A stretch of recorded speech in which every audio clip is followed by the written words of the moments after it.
Today I want to talk a little bit about what should you do if you miss your court date. Before I get started, my name is Heather Ford, also known as the Traffic Ticket Lady. So it really just depends on how long it's been, what kind of ticket is it, and why are you looking to get it resolved now, because all these things definitely matter. So if you missed the court date and it's been a while and it now has your license suspended, if you're in Louisiana, the thing that you want to do, if all possible, is just to get a new court date. That's what the law requires. If your license is suspended due to a traffic ticket, you either need proof of a new court date, you would need a paid receipt, or like a reinstatement letter from the court. And so you want to get a new court date as quickly as possible.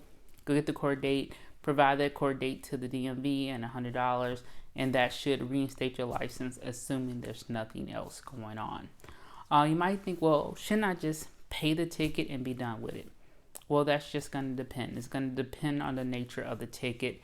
If it's something like you got stopped for like an expired state inspection sticker, as we call it in New Orleans, a brake tag, then yeah, you could pay that ticket and move on. But if you were, say, pulled over and given a ticket for driving while suspended, you absolutely don't want to pay that ticket. What would happen is you would pay that ticket, you would get a receipt from the court, you then would take your receipt to the DMV, pay the $100, and probably have to clear up whatever had your license suspended up in the first place. And you will go through all those motions, and you'll have your shiny new license. And then fast forward 3 to 6 months, you'll probably get a letter in the mail. It's telling you that your license that you just had, that you got everything cleared up for, is now about to be suspended for a year. That's because in Louisiana, a conviction of driving while suspended will in fact suspend your license for another year. And you say, well, I wasn't convicted, I just paid the ticket. Well, paying the ticket is the same as pleading guilty.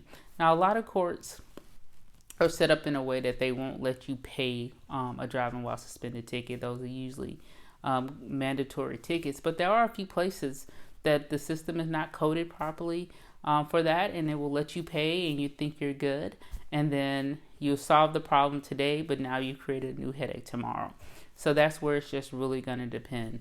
The other thing you have to be on the lookout, and why you might want to call the court, is that some jurisdictions are set up that if you miss the court date, particularly if you miss the court date quite a bit, they might require you to come in and get arrested to get a new date. And if you show up in that office unannounced, they would take you in handcuffs and take you in the back. In a lot of places, they're probably not going to hold you for an extended period of time, but it's probably going to be pretty surprising to find out that you're about to get arrested for a traffic ticket. So you just might want to call, find out the procedure to get a new court date. If it's something like, hey, you can just come in and get a date. There's a lot of places, particularly New Orleans, you miss your court date.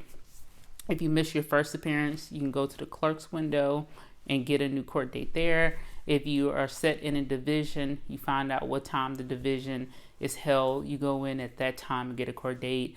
Jefferson Parish, first and second parish, also has a very similar procedure. But some of the other courts, you might want to call and just check in, see what your status is, and make sure that it's not something that they're looking to arrest you on. Now, if they do say, look, if you want to get a new court date, or you want to handle this, you're going to have to get arrested, at that point, you probably want to reach out to an attorney.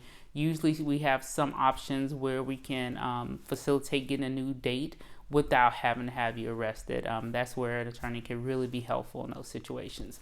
So that's what you do. You know, the first step is always call the court to see exactly what your status is, see what the options are. If it's something that you feel good about and you can handle on your own, walk in and get a date.